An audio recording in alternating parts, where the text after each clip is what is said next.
Guys, I'm really excited about this chapel today. I think you guys are going to love this.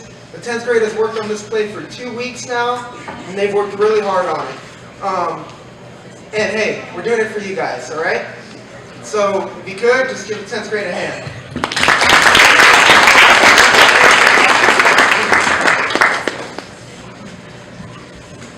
Well, good morning, Upland Christian Daycare. How are you doing today? All right then. Welcome, welcome. So, are you ready for story time? Yes. Oh boy, I'm definitely ready for story time. Oh, Mickey's ready for story time. Yes, come in, Miss Ross. Hello, Mr. Jacobs. I just wanted to inform you that Mickey hasn't turned in his homework this morning. Oh, Mickey, you need to turn in your homework. Oh, all right. I'm watching you, Mickey. Always watching. Well, let's get back to our class. Today, our story comes from a little farm in Kansas. And in this farm in Kansas lived a beautiful girl named Dorothy. You see, Dorothy lived in Kansas with her Aunt Em, Uncle Henry, and her beloved dog Toto. Dorothy and her family lived next to a mean old woman. Her name was Elmira Gulch. Miss Gulch and Dorothy, they never get along. Aunt Em. Dorothy whined. Dorothy, please, we're busy. Her aunt responded. But Aunt Em, just listen to what Miss Coach did to Toto. Dorothy, don't bother us now, honey. Her Uncle Henry begged. Oh, the poor little thing.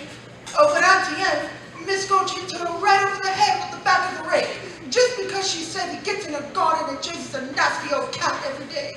Dorothy, please! Her Aunt Em pleaded. Oh, but he doesn't do it every day, just once or twice a week, and he can't catch her old cat anyway. Now she says she's gonna get the sheriff and— Dorothy! Dorothy, we're busy! Oh, all right. Dorothy said, realizing no one was listening to her. So, Miss Gulch was fed up with Toto, constantly chasing her cat. So she went to talk to Dorothy's aunt and uncle. That dog's a menace to the community! Miss Gulch complained. I'm talking to the sheriff and making sure that he is destroyed! But Dorothy, overhearing the fact that her dog will be taken away, decides she needs to run away.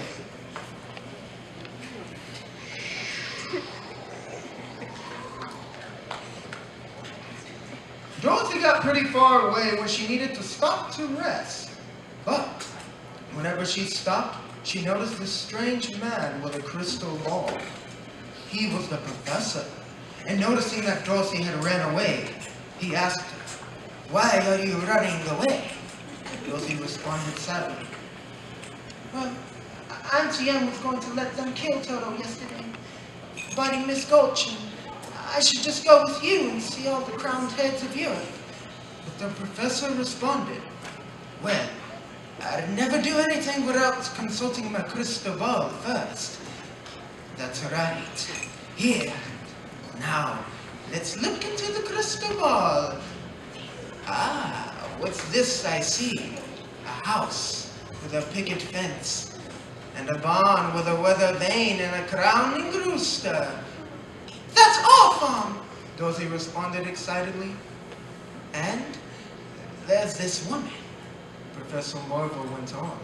"She's wearing a dress and her name is Emily. Why, she's crying. Someone has hurt her. Someone has about broken her heart. Someone she loves very much. Someone she's been very kind to. Someone she's taken care of. But she's sick. Really sick." You don't suppose she can be really sick? I've got to get home right away. "Well, you better get under cover. There's a storm brewing. That poor little kid. I hope she gets home all right."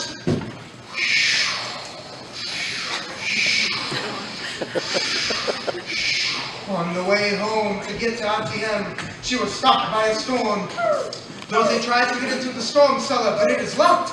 She keeps yelling for her aunt and uncle, but they can't hear her over the storm. So she's thrown up into the sky by the tornado. We're inside! Dorothy screamed, and then she's thrown into an unknown land.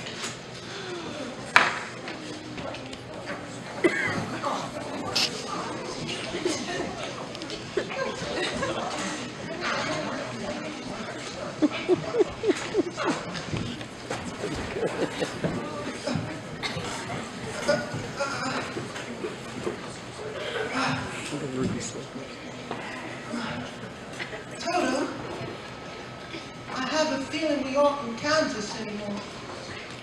Wait, we must be over the rainbow. Suddenly, Dorothy sits up, but she's surrounded by all these weird little creatures. And this beautiful, elegant woman. Now I know we're not in Kansas anymore. Dorothy then meets Glinda. She is the good witch of the north.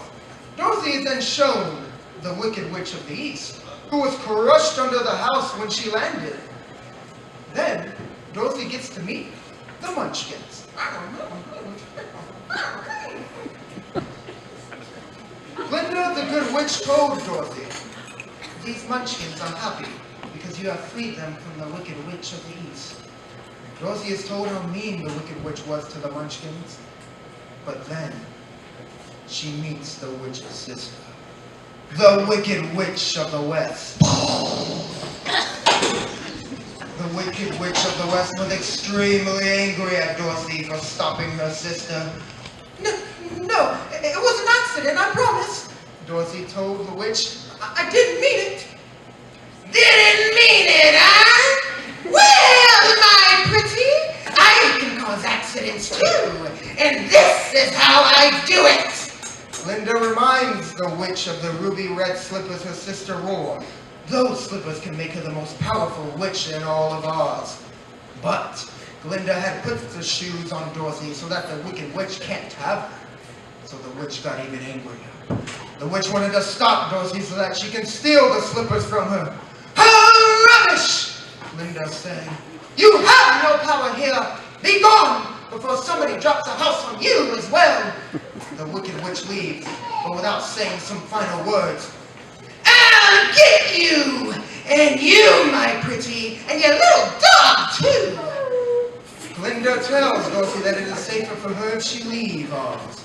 And the only way to leave Oz is to follow the yellow brick road. And she wants to find the wizard in the Emerald City so that he will show her how to get home. So Dorothy and Toto start their adventure to the Wizard of Oz.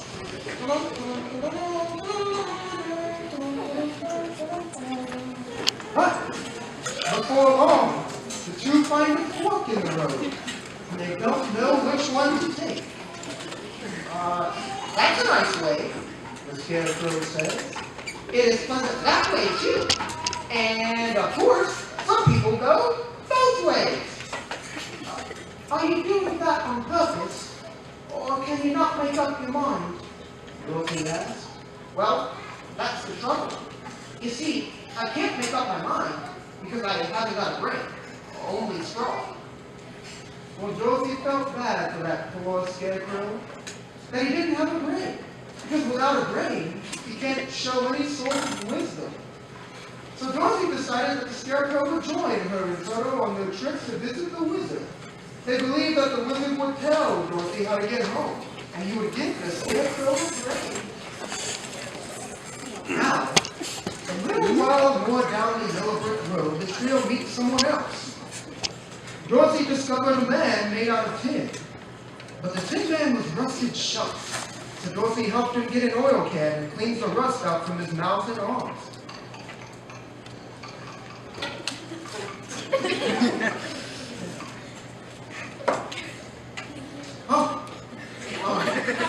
Go ahead, bang on my chest, the tin man said. What an echo, the Scarecrow said it all. That's because it's empty. The tinsmith forgot to give me a heart. Dorothy and Scarecrow felt so bad for the Tin Man, for without a heart he can't feel any emotions or feelings. So, the three of them decided that Tin Man would join them on their trip to the Emerald City. But they are certain that the wizard can give the Tin Man a heart. But soon, they are stopped once again by the Wicked Witch of the West.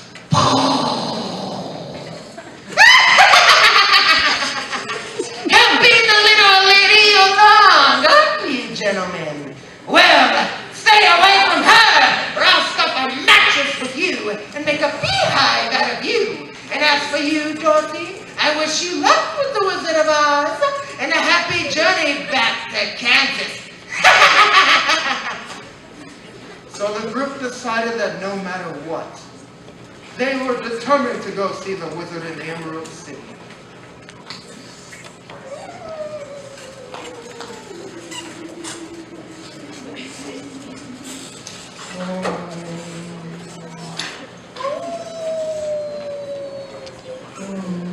Before long, the group finds themselves in a dark and creepy forest.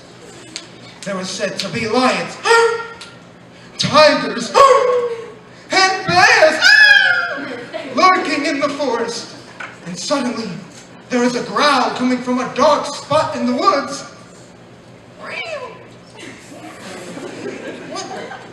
What sort of animal is that? Dorothy said, frightened. Don't be afraid. I'll protect you, the Scarecrow stuttered. And then, a huge lion jumped out at them. The lion was terrifying everyone, but especially poor Toto. But that was it. Dorothy had had enough. Shame on you. She said.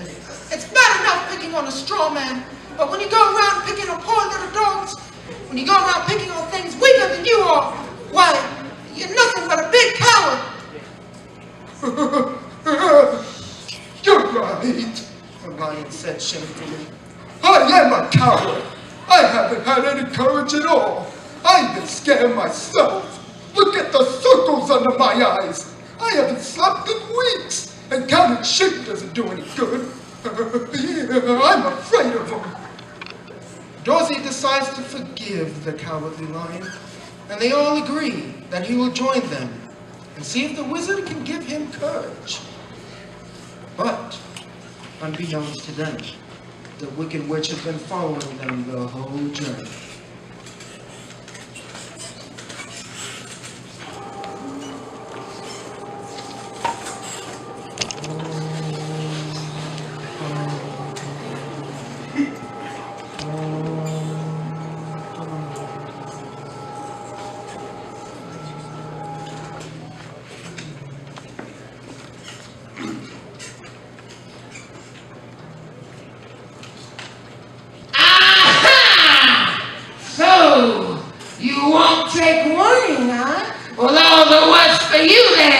I'll take care of you now instead of later.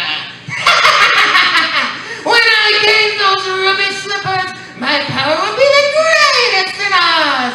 And now, my beauties, something with poison in it, I think. With poison? But attractive to the eye and soothing to the smell. Poppies! Poppies! Poppies! So the friends see the Emerald City off the distance, but the only thing between them and it is a field of beautiful red poppies. They want to get to Oz as fast as they can, so they start running through the field. But the poppies slowly start affecting Dorothy and Toto, and they start growing into a deep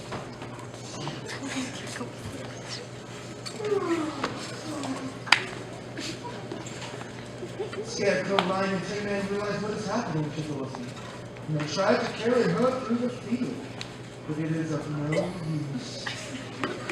The Wicked Witch then sees that her spell is working, and she sends her flying monkeys to get the slippers off of Dorothy.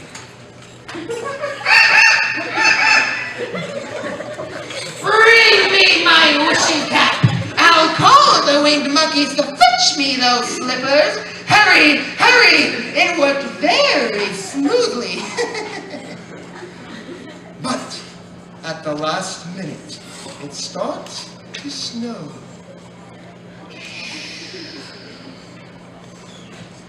And the snow wakes up Dorothy and Toto.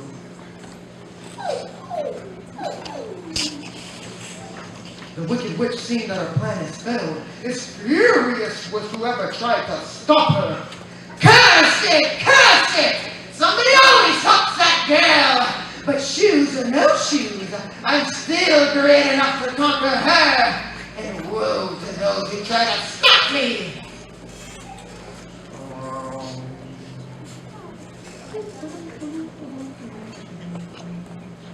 So, the group finally make their way to the gate in Emerald City.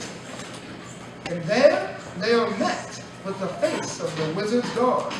At first, the guard didn't want to open the door for Dorothy and her friends, but once he found out that the Good Witch of the North sent her, he opened the gate. But before they can talk to the wizard, they get another visit by the Wicked Witch.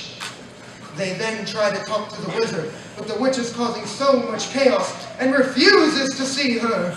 So, the wizard's guard said to them, "Well, he's in conference with himself on account of this trouble with the witch. And even if he wasn't, you wouldn't have been able to see him anyway on account of, well, nobody has. Not even in this palace." No matter how much they begged and pleaded the guard, he would not let them in to see the wizard. So Dorothy, well, she was devastated. She was devastated that she wasn't going to be able to get back home. She didn't realize exactly how good she had it on that farm in Kansas with her Auntie Em and Uncle Henry. Oh, Auntie Em was so good to me, Dorothy cried, and I never appreciated it. Running away and hurting her feelings. That's when Margaret said she was sick. She may be dying. And it's all my fault.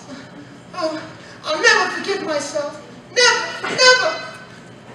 But the guard, seeing Dorothy so upset, he decided that he would let her in to see the wizard. So, when the guard opens the gate to let them in, the group walks inside to meet the wizard. He is this towering voice coming from behind a curtain. The wizard knows what their requests are, but he refuses to grant them without them completing a task. You see, first, they must bring him the witch's broomstick. And the only way they can get that broomstick is by stopping the witch. So the group decides that they are going to get it from the witch, but to do that, they all have to go into enemy territory to try to stop her. But the witch sees them and he's after them. Take your army to the haunted forest and bring me that girl and her dog. Do what you like with the others, but I want her unharmed. They'll give you no trouble, I promise you that. I sent a little insect on ahead to take the fight out of them. Now, take special care of those ruby slippers. I want those most of all. Now fly, fly, bring me that girl and her slippers.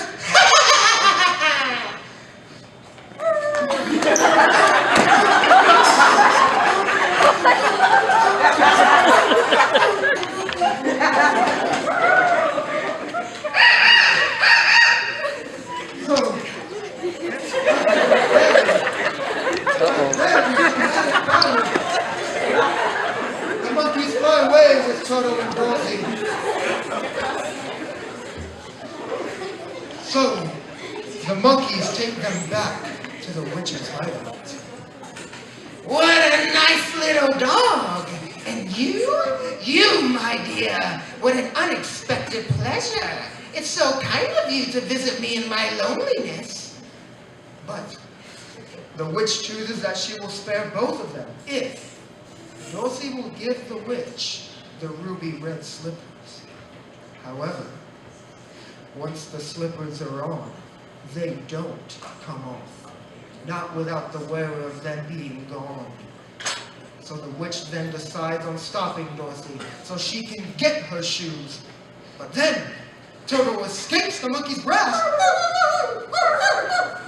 Run, Toto, run! Rosie screams. And after a chase around the castle, Toto escapes.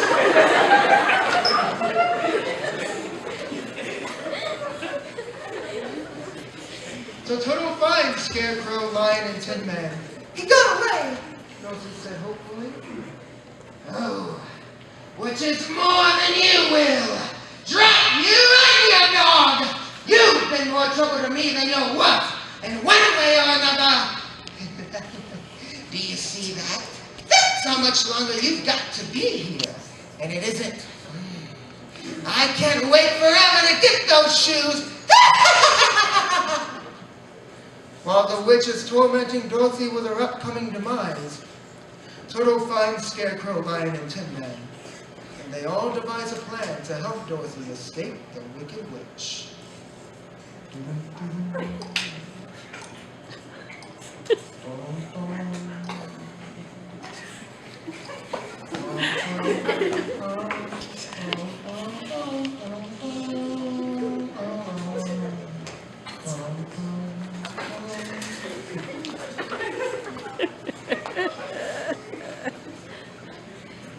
Now, they helped Dorothy break out of her prison, but the witch traps them in the castle. They have a long chase. Then the witch chases them.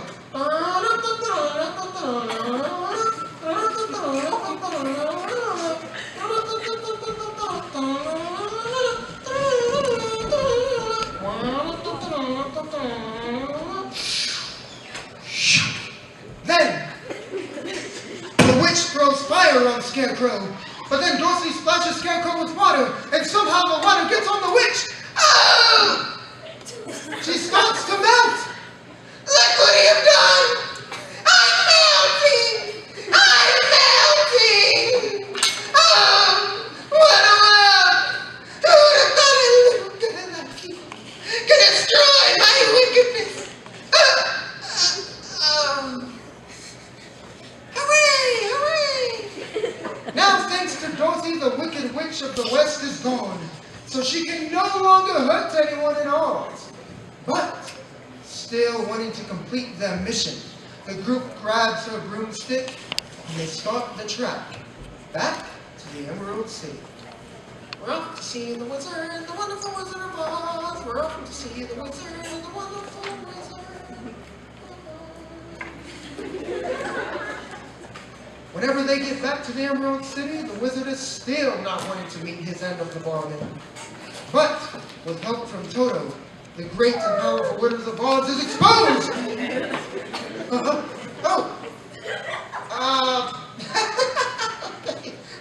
Pay no attention to the man behind the curtain. Wait a second. Hey, you go! Go now before I lose my temper! Because I'm the great and powerful Oz, and I've spoken! But Dorothy was very upset that the Wizard of Oz was fake. You're a very bad man. She said angrily. Oh no, my dear. No. I'm a very good man. I'm just a very bad wizard. In the end, the wizard finally agrees to grant their request. So, the wizard decided to give them gifts. Gifts that only he could provide for them. Or so they thought. So he gives the Scarecrow a brain. Oh, you silly old Scarecrow. Don't you know that in Philippians 2:5, it states this: in your relationships with one another, have the same mindset with Christ. Romans 8:6 also says, so letting your sinful nature control your mind leads to death, but letting the Spirit control your mind leads to life and peace. God be with you. Next, he gave the Tin Man a heart. Tin Man, always remember that in Matthew 6:21 it states this: wherever your treasure is, there the desires of your heart will also be. Guard your heart above all else, for it determines the course of your life. God be with you. Finally, he gave the lion courage. Oh, you silly old lion. Always remember that in Deuteronomy 31:6, it says to be strong and courageous. Do not be afraid and do not panic before them. For the Lord your God will personally go ahead of you. He will neither fail you nor abandon you. God be with you. And when it came to Dorothy, the wizard agreed to take Dorothy home in his hot air. I believe I can fly. I believe I can touch the sky. I think about it every night and day. Spread my wings and fly away. I believe I can soar. But when the balloon was taking off, Turtle jumped out, and Dorothy jumped after him. So the balloon took off with only the wizard inside of it. Well, Dorothy thought she would never be able to make it back home now. But Glinda, the good witch, asked Dorothy what she has learned on her adventure. My dear, what have you learned in your adventure? Well, I think that it wasn't enough just to want to see Uncle Henry and Auntie Em. And it's that if I ever go looking for my heart's desire again, I won't look any further than my own backyard. Because if it isn't there, then I never really lost it to begin with. Isn't that right? That is, my dear. Glinda told her that all she had to do was click her heels and think there's no place like home. There's no place like home. There's no place like home. And the shoes transported Dorothy and Toto back home. Dorothy is sad that she will have to leave Oz, but she missed her aunt and uncle. The shoes transported Dorothy and Toto back home to Kansas with her aunt and uncle. Toto, we're back home. We're back home. And this is my room. And you're all here. And, oh, I'm never going to leave you ever again. Because I love you all so much. And oh, Auntie Em, there's no place like home. There's no place like home. And that is all story. You see, kids, in this story, here are the lessons that you need to learn. When it comes to searching for things like wisdom, or courage, or strength, we always tend to look in other places. Places that will fail us every time. But there's one place that will never fail us, and that's the one true God Almighty. If you just look at Him, you'll have everything you've ever wanted. True happiness is only found in Jesus Christ Himself. And you'll realize that with Him, there truly is no place like home.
When you were giving thanks, we always tried to find happiness in other stuff. The thing is, guys, you already got it. It's in God, it's in your families, it's in your friends. This Thanksgiving, give thanks to God for all the blessings that you have in your life. Because honestly, guys, with God, there is no place like home. Thank you guys, and you guys are I have something to be thankful for. not dismissed yet. We got Ms. Rosenberg. We can't go without thanking the teachers and the staff for allowing, especially you, Mr. Patton, for allowing me to pull the dancers at a time that's critical for them in your classroom, and we respect that so much. We honor you for cooperating with us to get this performance ready today, as well as the one for the Christmas program, because we realize that it's a discomfort for you because it makes their work late, but now you can see the finished product of what God is doing with them. Unfortunately, we don't have a dance class. Hopefully that will come in the future, but thank you so much, Mrs. O'Neill, Mrs. Barron, all of you who we interrupt, PE teachers, can't go without thanking them. Mrs. Boulay for speaking with the administration and allowing us to have this approval for the ladies to do what they want to do for Christ in the way that God has given it to them to do, and keeping in mind that they are middle school and growing in their spiritual walk. But I can't go without calling the Brown family up. Mrs. Brown and your family, will your entire family please come up, please? Guys, this is Mrs. Cheryl Brown. She's my sponsor with the 7th grade, as many of you know. And behind the scenes, there are a lot of things that are going on that you guys may not have been aware of. Just Monday, I turned 54 years old, and I used to be a praise dancer, but there are things that my body doesn't do well anymore. So I needed a cavalry. I needed some support for the ladies. Mr. Dawson, I see you. You're the greatest. We couldn't do this without you. Mr. Dawson is awesome, guys. Mrs. Brown, I'm going to pass her the mic and let her introduce her family to you. Mrs. Bettis and Mr. Howell, I would hope that you consider these ladies as part-time dance instructors for Praise Dance only. They have ministered before in this capacity. Hopefully in the future, after the gym is done and there's a place where there can be a dance class, I don't mind doing the administrative part of keeping the uniforms ordered and all that. But when it comes to those moves, these are the ladies for the show. I take no credit for anything that the ladies did today. Shay and Kiki did that for them. And wasn't it awesome?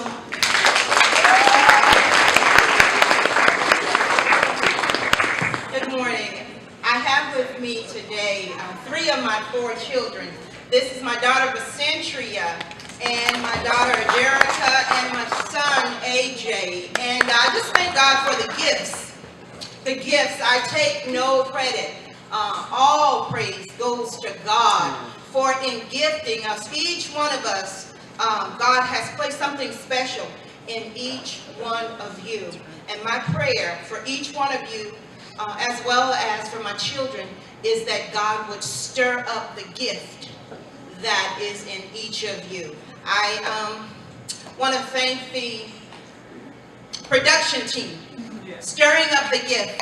I wasn't aware, Mr. Rico, amazing job this morning. Amazing job, absolutely. Clap it up for him. So that's all I have to say. I take no credit. To God be the glory for the good things that He has done. Can you let your son tell what he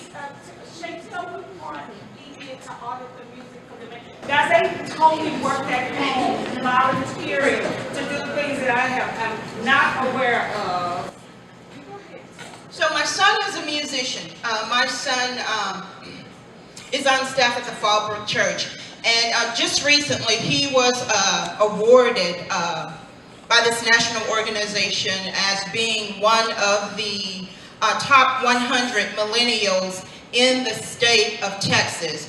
And so God has blessed his hand. God has blessed his hearing with the gift of music and his voice. And so he was able to take the track that the girls presented and what's the term? Edit the music. And likewise, my daughters, God has blessed their limbs liturgically. And so that what you saw this morning was just the evidence, if you will. Thank you. Yes.